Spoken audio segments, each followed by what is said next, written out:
जय श्री राम। आप सभी को मैं गोविंद सिंह स्वागत करता हूं आपका पाठक क्लासेस की वीडियो में, जो कि सिर्फ 30 मिनट की होने वाली है। और ये video class 10th UP board वालों के लिए बहुत महत्वपूर्ण है, क्योंकि इसमें हम सिर्फ 30 मिनट्स में आपका अध्याय जैव प्रक्रम पूरा कंप्लीट करेंगे। धन्यवाद। तो हम शुरू करते हैं आज क्लास 10th यूपी बोर्ड का चैप्टर जैव प्रक्रम। ठीक, तो जैव प्रक्रम में 4 प्रक्रियाएं होती हैं: पोषण, श्वसन, वहन और उत्सर्जन। ये 4 प्रक्रियाएं हमारे जैव प्रक्रम में होती हैं। तो जिसमें से सबसे पहले हम जानेंगे कि पोषण क्या होता है। ठीक, तो पोषण के बारे में जानते हैं। जो भी आप भोजन ग्रहण करते हैं, ठीक है, जो भी आप भोजन ग्रहण करते हैं, तो उस पचे हुए भोजन से जो अवशेष शरीर को लगते हैं, उसी को हम पोषण कहते हैं। ठीक, अब पोषण के प्रकार के बारे में जानते हैं। तो पोषण के 2 प्रकार होते हैं, एक स्वपोषी और दूसरा विषमपोषी। स्वपोषी कहने का तात्पर्य ये है कि स्वपोषी जो जीव होते हैं वो अपना भोजन स्वयं से बनाते हैं। जो अपना भोजन स्वयं से बनाते हैं वो जीव होते हैं स्वपोषी। जैसे कि आप कह सकते हैं पेड़ पौधे अपना भोजन स्वयं बनाते हैं प्रकाश संश्लेषण की क्रिया द्वारा। अब प्रकाश संश्लेषण की क्रिया के बारे में आप सभी जानते ही होंगे, आपने पिछली कक्षा में इसके बारे में आपने अध्ययन किया होगा। तो प्रकाश संश्लेषण की क्रिया वो है जिसमें कि पेड़ अपनी पत्तियों द्वारा सूर्य की किरणों की मदद से भोजन बनाता है। इसमें 5 घटक होते हैं, जैसे जल, वायु और कार्बन डाइऑक्साइड, ऑक्सीजन और क्लोरोफिल। इतनी सारी चीजें इसमें पाई जाती हैं। अब हम जानते हैं विषमपोषी के बारे में। तो विषमपोषी के जीव वो हैं जो कि अपना भोजन खुद से न बनाकर दूसरों पे निर्भर रहते हैं। जैसे कि हमारा शरीर जो है वो खुद से भोजन नहीं बनाता है, वो अपने भोजन के लिए दूसरों पर निर्भर रहता है, जैसे कि पेड़ पौधे या दूसरे जीव जंतुओं पर निर्भर रहता है।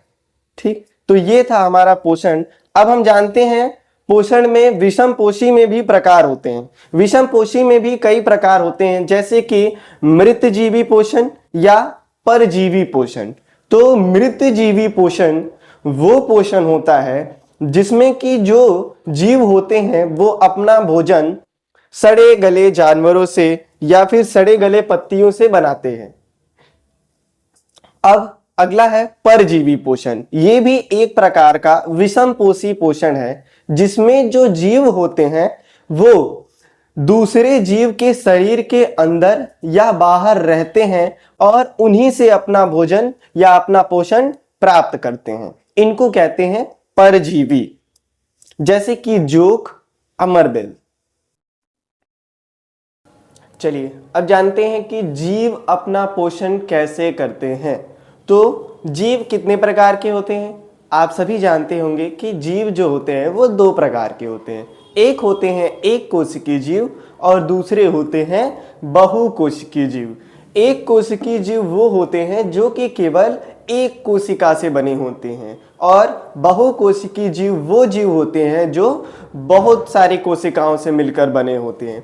अब एक कोशिकीय जीवों में पोषण कैसे होता है ये जानते हैं। तो एक कोशिकीय जीवों जैसे कि अमीबा क्या करता है? अमीबा शैवाल के छोटे टुकड़ों, बैक्टीरिया या अन्य छोटे जीवों को या कार्बनिक पदार्थों को खाकर अपना पोषण करता है।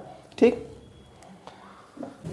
अब जानते हैं बहुकोशिकीय जीवों के बारे में। बहुकोशिकीय जीव, अभी मैंने बताया आप सभी को कि बहुकोशिकीय जीव वो जीव होते हैं जो बहुत सारी कोशिकाओं से बने होते हैं, जैसे कि ह्यूमंस यानी इंसान, मनुष्य और जानवर भी, और पेड़ पौधे।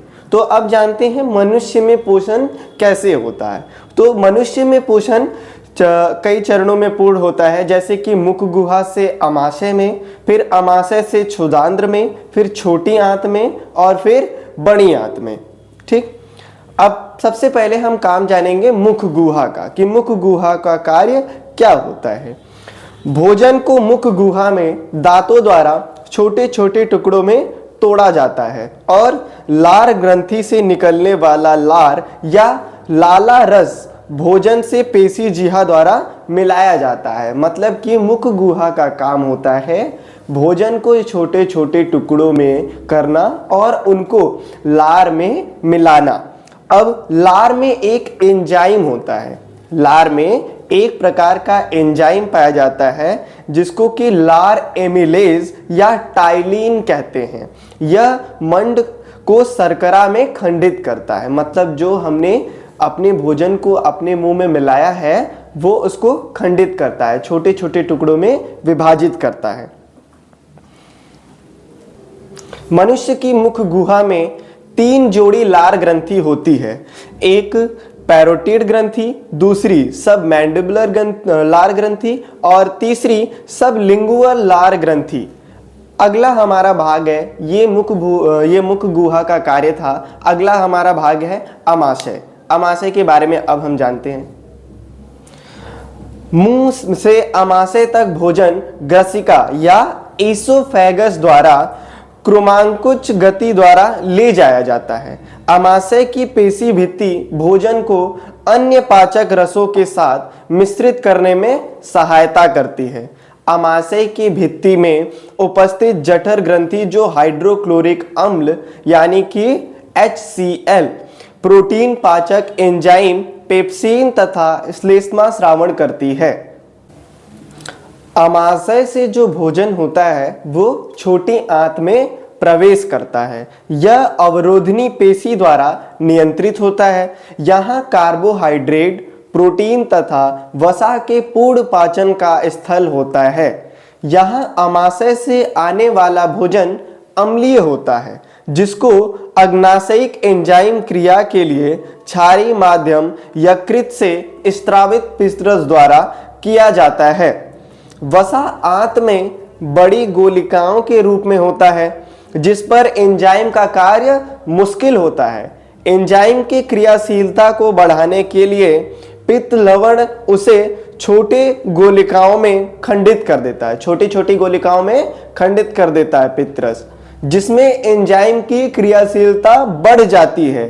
इस क्रिया को इम्लिसीकरण कहते हैं। क्या कहते हैं इस क्रिया को? इम्लिसीकरण कहते हैं। अब आते हैं बड़ी आंत के कार्य के बारे में जानने के लिए। बिना पचा हुआ जो भोजन होता है वो बड़ी आंत में भेज दिया जाता है। मतलब जो भोजन नहीं पचता है, बिना पचा हुआ होता है, उसको बड़ी आंत में भेज दिया जाता है जहां अधिक संख्या में दीर्घरोम इस पदार्थ में से जल का अवशोषण करते हैं। अन्य पदार्थ गुदा द्वारा शरीर को बाहर कर दिया जाता है। इस वाज्य पदार्थ का बहिक्षेपण गुदा अवरोधनी द्वारा नियंत्रित किया जाता है। अब अगला हमारा टॉपिक है मनुष्य के दांत, जिनके द्वारा हम भोजन को काटते हैं और कुचलते हैं। चलिए अब हम जानते हैं मनुष्य में दांतों के प्रकार। तो सबसे पहले आप बताइए कि मनुष्य में दांतों के कितने प्रकार होते हैं, मतलब दांत कितने होते हैं, यही बता दीजिए। कमेंट में आप लोग बता दीजिएगा कि मनुष्य के कितने दांत होते हैं। ठीक है, मनुष्य में कितने दांत होते हैं ये आप बताएंगे और मनुष्य में कितने प्रकार के दांत होते हैं ये मैं आपको बताने वाला हूं। तो मनुष्य में 4 प्रकार के दांत होते हैं। एक होता है कर्तनक या जिसको कहते हैं इंसाइजर्स, दूसरा होता है भेदक जिसको कहते हैं इंग्लिश में कैनाइन, तीसरा अग्रवर्णक जिसको कहते हैं प्रीमोलर और चौथा होता है चवर्णक जिसको कहते हैं मोलर। तो अब हम जानते हैं अगले स्टेप के बारे में चलते हैं जिसको कहते हैं दंत क्षरण।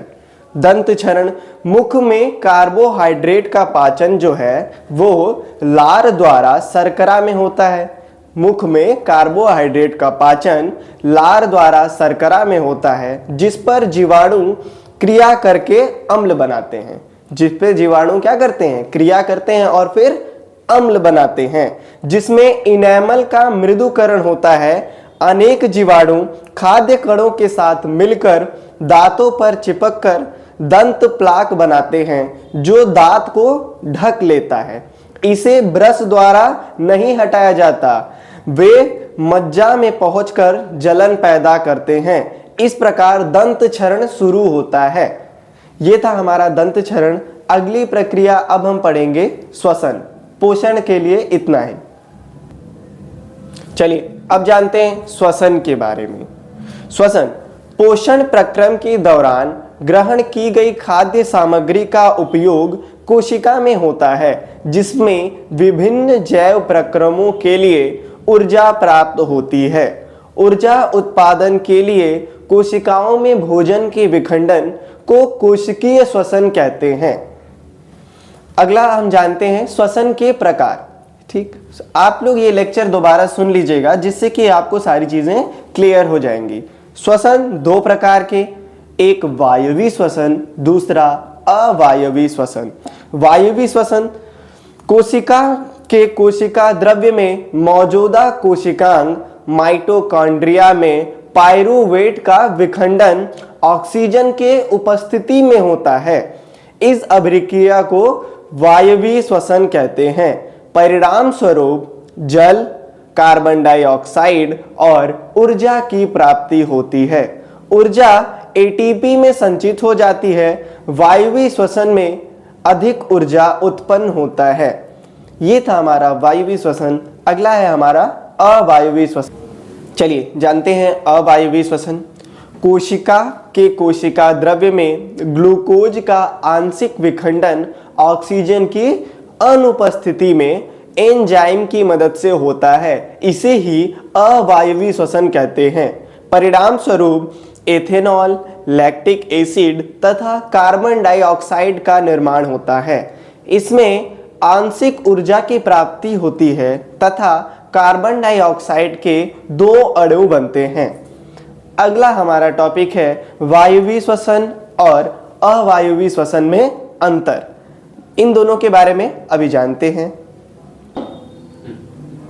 चलिए जानते हैं वायवीय श्वसन और अवायवीय श्वसन में अंतर। वायवीय श्वसन, पहला अंतर हम बता रहे हैं आपको वायवीय और अवायवीय श्वसन में। वायवीय श्वसन जो होता है वो ऑक्सीजन की उपस्थिति में होता है और अवायवीय श्वसन ऑक्सीजन की अनुपस्थिति में होता है। दूसरा अंतर है अवायवीय श्वसन में, दूसरा अंतर ग्लूकोज का पूर्ण उपचयन होता है, कार्बन डाइऑक्साइड, पानी और ऊर्जा मुक्त होती है।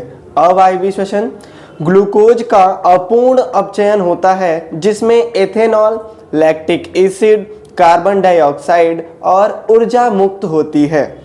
अवायवीय श्वसन यह कोशिका द्रव्य व माइटोकॉन्ड्रिया में होता है। अवायवीय श्वसन यह केवल कोशिका द्रव्य में होता है।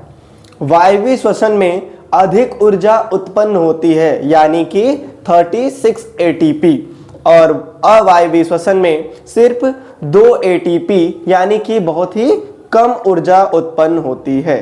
वायवीय श्वसन का उदाहरण है मानव और अवायवीय श्वसन का उदाहरण है ईस्ट, जो कि एक प्रकार का कवक है। अब जानते हैं हम जलीय जीवों में श्वसन कैसे होता है, मतलब जो जीव पानी के अंदर रहते हैं वो श्वसन कैसे करते हैं। जलीय जीव जो होते हैं वो जल में विलेय ऑक्सीजन का उपयोग करते हैं। जल में ऑक्सीजन की मात्रा कम होने के कारण इनकी श्वास दर स्थलीय जीवों की अपेक्षा कम होती है। जैसे कि मछली अपने मुंह द्वारा जल लेकर उसे बलपूर्वक क्लोम तक पहुंचाती है, जहां विलेय ऑक्सीजन रुधिर ले लेता है। अगले पार्ट में हम पढ़ेंगे कि कुछ जीवों के श्वसन अंग कौन कौन से हैं। बात करते हैं अब कुछ जीवों के श्वसन अंग के बारे में। जैसे मछली का श्वसन अंग होता है गलफड़ या गिल्स। मच्छर का श्वसन अंग होता है श्वास नली या ट्रैकिया। केचुए का जो श्वसन अंग होता है वो होता है उसकी त्वचा, मतलब वो अपनी त्वचा द्वारा ही सांस ले लेते हैं। मनुष्य का आपको पता ही होगा, मनुष्य किसके द्वारा सांस लेते हैं? फेफड़ों द्वारा। अब आते हैं मानव श्वसन तंत्र के बारे में। मानव श्वसन तंत्र में कौन कौन से अंग होते हैं जानते हैं। नासाद्वार, ग्रसनी, कंठ, श्वास नली, श्वसनी, श्वसनिका और फेफड़े, कुपिका कोश और रुधिर वाहिकाएं। अब मानव श्वसन तंत्र की हम क्रियाविधि के बारे में जानेंगे। तो मानव श्वसन तंत्र की जो क्रियाविधि है वो मानव शरीर के अंदर जो वायु आती है वो नासाद्वार से आती है।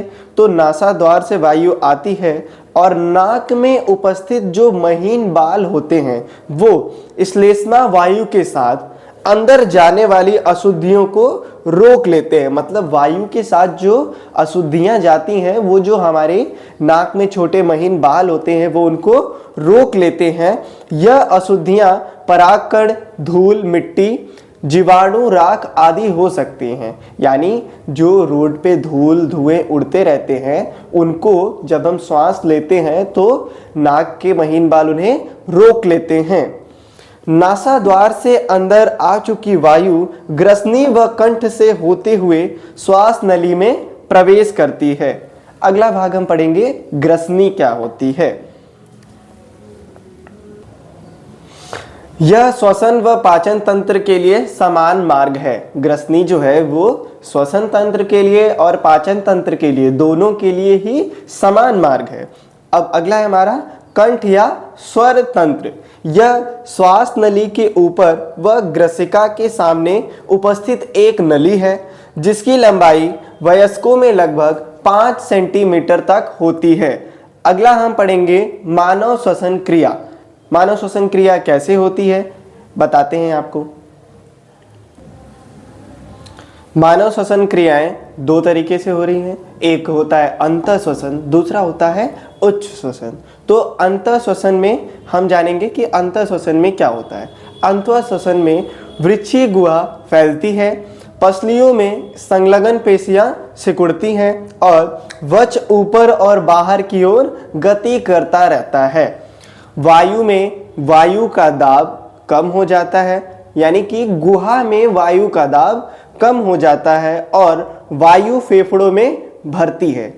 अब हम जानेंगे उच्च श्वसन के बारे में। उच्च श्वसन क्या होता है? वृक्षीय गुहा अपने मूल आकार में वापस आ जाती है, पसलियों की पेशियां शिथिल हो जाती हैं, वक्ष अपने स्थान पर वापस आ जाते हैं, गुहा वायु का दाब बढ़ जाता है और वायु कार्बन डाइऑक्साइड फेफड़ों से बाहर हो जाती है। यानी गुहा में जो वायु का दाब हो जाता है वो क्या होता है? बढ़ जाता है और वायु यानी कि वायु में उपस्थित कार्बन डाइऑक्साइड जो होती है वो फेफड़ों से बाहर हो जाती है। तो हमारा जो 2 टॉपिक था वो खत्म हो गया, यानी कि पोषण और श्वसन खत्म हो गया है। अब हम आते हैं अगले टॉपिक पे, संवहन। संवहन पे आते हैं। तो अब जानते हैं संवहन होता क्या है।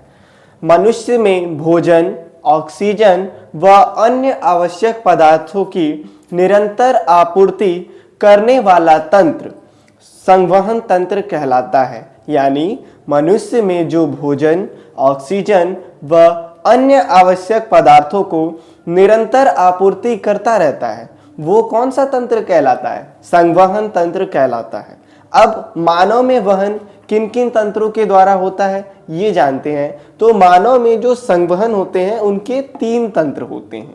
पहला, मुख्य कौन कौन से अंग हैं इनके बारे में हम जानेंगे, ठीक है। फिर उन अंगों के बारे में और उनका कार्य जानेंगे।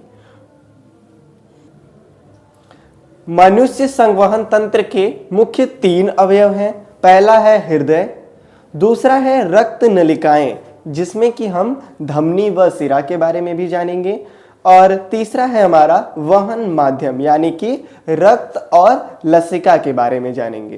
तो सबसे पहला हमारा अंग कौन सा है? हृदय। हृदय क्या करता है? हमारे शरीर में रक्त पहुंचाता है, रक्त का दाब करता है। चलिए,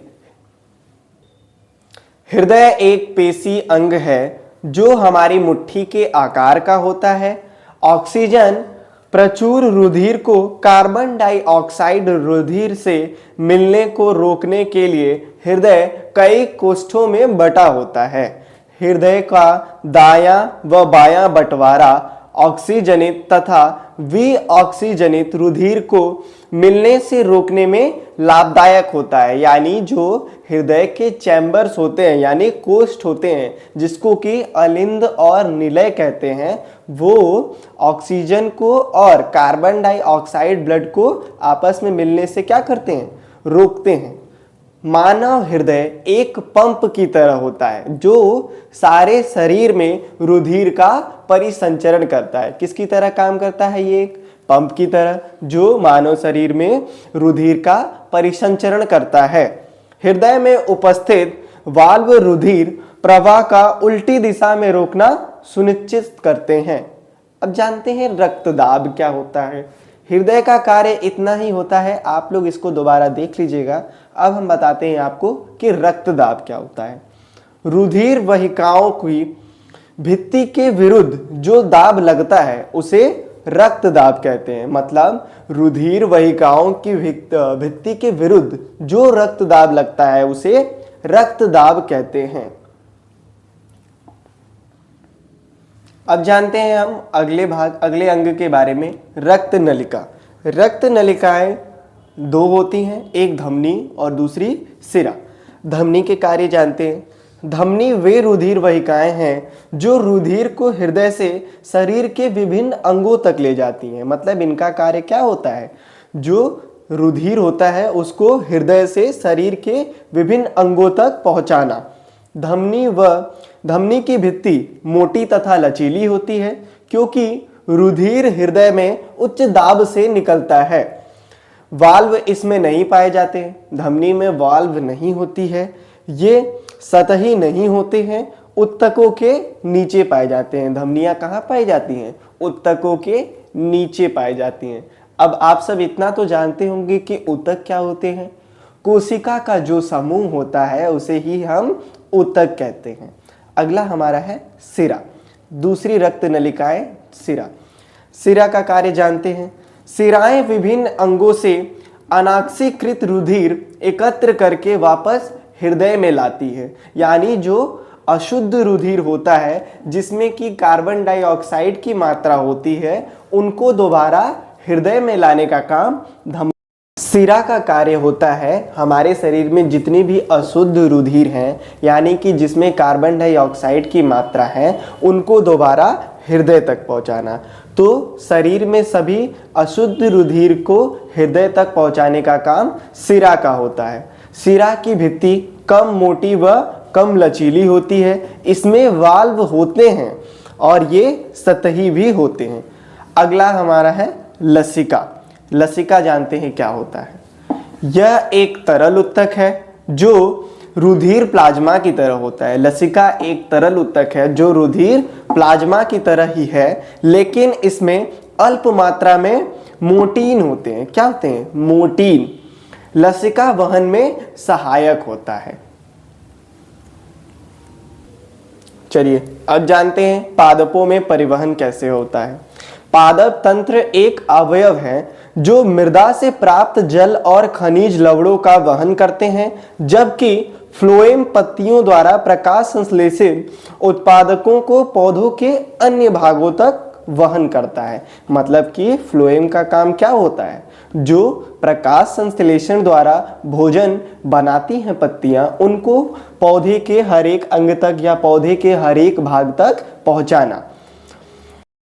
जड़ व मृदा के मध्य आयन साद्रण में अंतर के चलते जल मृदा से जड़ों में प्रवेश करता है तथा इसी के साथ एक जल स्तंभ निर्माण हो जाता है जो कि जल को लगातार ऊपर की ओर धकेलता रहता है।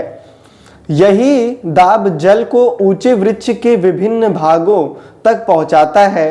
यही जल पादप के वायवीय भागों द्वारा वाष्प के रूप में वातावरण में विलीन हो जाता है और इस प्रक्रिया को क्या कहते हैं? वाष्पोत्सर्जन। यह प्रक्रिया वाष्पोत्सर्जन कहलाती है। चलिए अब हम जानेंगे हमारे लास्ट टॉपिक के बारे में। जैव प्रक्रम का हमारा जो सबसे आखिरी टॉपिक है वो है उत्सर्जन। उत्सर्जन के बारे में हम जानते हैं। तो सबसे पहले जानते हैं उत्सर्जन होता क्या है। वह जैव प्रक्रम जिसमें जीवों की उपापचयी क्रियाओं में जनित हानिकारक नाइट्रोजन युक्त पदार्थों का निष्कासन होता है उसे उत्सर्जन कहते हैं। एक कोशिकीय जीव इन अपशिष्ट पदार्थों को शरीर की सतह से जल में विसरित कर देते हैं। ठीक है, अब हम जानते हैं कि मानव में उत्सर्जन कैसे होता है। मानव के उत्सर्जन तंत्र में एक जोड़ा वृक्क, एक मूत्रवाहिनी, एक मूत्राशय तथा एक मूत्र मार्ग होता है। वृक्क उदर में रीढ़ की हड्डी के दोनों ओर स्थित होता है। वृक्क में मूत्र बनने के बाद मूत्रवाहिनी में होता हुआ मूत्राशय में आ जाता है तथा यहाँ जब तक एकत्रित रहता है तब तक मूत्र मार्ग से यह निकल नहीं जाता। जब तक यह मतलब कि यह तब तक एकत्रित रहता है जब तक कि यह बाहर नहीं निकल जाता। अगला जानते हैं कि मूत्र बनने का उद्देश्य क्या है, आखिर ये बनता ही क्यों है। ये हमने कभी सोचा कि आखिर हमारे शरीर में ये मूत्र बनने का कार्य क्या है, आखिर ये क्यों बन रहा है। चलिए जानते हैं कि आखिर हमारे शरीर में मूत्र क्यों बनते हैं। मूत्र बनने का उद्देश्य है रुधिर में से हानिकारक अपशिष्ट पदार्थों को छानकर बाहर निकालना। तो मूत्र बनने का क्या उद्देश्य होता है, हमारे रुधिर में जो हानिकारक अपशिष्ट पदार्थ होते हैं उनको छानकर बाहर निकालना, इसीलिए मूत्र बनते हैं। अब हम जानते हैं कि वृक्क में मूत्र निर्माण की प्रक्रिया कैसे होती है, यानी वृक्क में मूत्र कैसे बनते हैं। वृक्क की संरचनात्मक एवं क्रियात्मक इकाई वृक्काणु कहलाती है। मतलब कि जो वृक्क की संरचनात्मक एवं क्रियात्मक इकाई होती है उसे वृक्काणु कहते हैं। क्या कहते हैं, वृक्काणु। वृक्काणु के मुख्य भाग इस प्रकार हैं, जिसमें कोशिका गुच्छ, यह पतली भित्ति वाला भाग रुधिर कोशिकाओं का एक गुच्छा होता है। यानी कोशिका गुच्छ जो होती है, जो कि वृक्काणु का एक मुख्य भाग होता है, जो कि पतली भित्ति वाला रुधिर कोशिकाओं का गुच्छा होता है। अगला है बोमन संपूर्ण, दूसरा होता है नलिकाकार भाग और आखिरी भाग है हमारा संग्राहक वाहिनी। अगली टॉपिक हम पढ़ेंगे वृक्क में उत्सर्जन की क्रियाविधि कैसे होती है। तो वृक्क में उत्सर्जन की क्रियाविधि होती है पहले कोशिका गुच्छ निस्यंदन में। कहाँ पे, कोशिका गुच्छ निस्यंदन। अब कोशिका गुच्छ निस्यंदन में क्या है, कैसे है, क्यों है, बता रहे। जब वृक्क धमनी की शाखा वृक्काणु में प्रवेश करती है, जब वृक्क धमनी की शाखा वृक्काणु में प्रवेश करती है तब जल, लवण, ग्लूकोज, अमीनो एसिड व अन्य नाइट्रोजनी अपशिष्ट पदार्थ कोशिका गुच्छ में से छनकर वोमन सपुट में आ जाते हैं। किसमें आ जाते हैं, छनकर वोमन सपुट में। अब आते हैं वर्णात्मक पुनः के बारे में जानने के लिए। वर्णात्मक पुनः अवशोषण वृक्काणु के नलिकाकार भाग में शरीर के लिए उपयोगी पदार्थों जैसे ग्लूकोज, अमीनो एसिड, लवण व जल का पुनः अवशोषण होता है। किसका किसका पुनः अवशोषण होता है, जल का, ग्लूकोज का, अमीनो एसिड का व लवण का पुनः अवशोषण होता है। अगला है हमारा नलिका स्त्रावण। नलिका स्त्रावण का कार्य क्या होता है ये जान लेते हैं। यूरिया अतिरिक्त जल व लवण जैसे उत्सर्जी पदार्थों वृक्काणु के नलिकाकार भाग के अंतिम सिरे में रह जाते हैं, वह मूत्र का निर्माण करते हैं। वहां से मूत्र संग्राहक वाहिनी व मूत्र वाहिनी से होता हुआ मूत्राशय में अस्थायी रूप से संग्रहित रहता है तथा मूत्राशय के दाब द्वारा मूत्र मार्ग से बाहर निकल जाता है। किसके द्वारा, मूत्राशय के दाब द्वारा मूत्र मार्ग से बाहर निकल जाता है।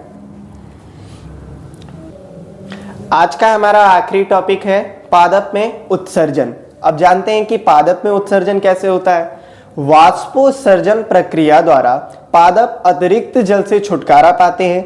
अभी हमने इसके पिछले लेक्चर में बताया था, यानी कुछ मिनट पहले आप देखेंगे तो वाष्पोत्सर्जन प्रक्रिया हमने बताई थी। तो उसमें क्या करते हैं, पादप जो होते हैं वो अतिरिक्त जल से छुटकारा पाते हैं बहुत से पादप अपशिष्ट पदार्थ कोशिकीय रितिका में संचित रहते हैं। बहुत से पादप अपशिष्ट पदार्थ कोशिकीय रितिका में संचित रहते हैं। अन्य अपशिष्ट पदार्थ रेजिन तथा गोंद के रूप में पुराने जाइलम में संचित रहते हैं। क्या रहते हैं? जो अन्य अपशिष्ट पदार्थ होते हैं वो रेजिन तथा गोंद के रूप में पुराने जाइलम में संचित रहते हैं। पादप कुछ अपशिष्ट पदार्थों को अपने आसपास मृदा में उत्सर्जित करता है। ऐसे होता है हमारा पादप में उत्सर्जन। बस मैं आपको अब एक क्विक रिवीजन देने वाला हूं कि आज मैंने क्या क्या पढ़ा या हमने क्या क्या पढ़ा। चलिए तो जानते हैं कि आज की इस वीडियो में हमने क्या क्या पढ़ा। हमने पढ़ा जैव प्रक्रम में पोषण, श्वसन, वहन और उत्सर्जन। पोषण में हमने पढ़ा पोषण क्या होते हैं, उनके प्रकार, यानी कि स्वपोषी पोषण जिसमें कि प्रकाश संश्लेषण की प्रक्रिया थी, और दूसरा था विषम पोषी पोषण जिसके कि दो प्रकार थे, या कह सकते हैं मैंने आपको दो प्रकार बताए हैं, जैसे मृतोपजीवी और परजीवी। और अगला टॉपिक हमने पढ़ा है कि जीव अपना पोषण कैसे करते हैं। जीव दो तरीके के होते हैं, एक कोशिकीय जीव, बहुकोशिकीय जीव। इनमें पोषण कैसे होता है ये हमने आपको आज बताया। ठीक है, अगला टॉपिक हमने पढ़ा था मनुष्य के दांत के बारे में, जो कि 4 प्रकार के होते हैं। और मनुष्य में कितने दांत होते हैं ये आप बताएंगे कमेंट सेक्शन में। मनुष्य में 4 प्रकार के दांत होते हैं, इंसिजर, कैनाइन, प्रीमोलर और मोलर। फिर अगला टॉपिक हमने पढ़ा था श्वसन। श्वसन के भी 2 प्रकार, वायवी व अवायवी श्वसन। इन दोनों में हमने अंतर भी जाना है। हमने ये भी जाना कि जलीय जीव श्वसन कैसे करते हैं, और कुछ जीवों के श्वसन अंगों के बारे में भी हमने जाना है आज। और अगला टॉपिक था हमारा संवहन। ये भी जाना हमने कि मानव में कैसे होता है और कितने अंग होते हैं, जैसे कि हृदय, रक्त नलिकाएं और वहन माध्यम 3 होते हैं ना। वैसे ही हमने पादप में भी परिवहन के बारे में जाना है। फिर अगला टॉपिक हमने पढ़ा है उत्सर्जन, कि मानव में उत्सर्जन कैसे होता है, मूत्र बनने का उद्देश्य क्या होता है। फिर उसके बाद हमने पढ़ा पादप में उत्सर्जन कैसे होता है। तो आज की वीडियो में हमने सिर्फ इतना ही पढ़ा। उम्मीद करते हैं कि आपको सारी चीज़ें समझ आई होंगी। आप वीडियो को दोबारा देख लीजिएगा और आपको जो भी डाउट होंगे आप कमेंट सेक्शन में पूछ सकते हैं। ऐसी ही वीडियो और पाने के लिए हमारे चैनल को लाइक करें और सब्सक्राइब करें। तब तक के लिए नमस्कार, धन्यवाद।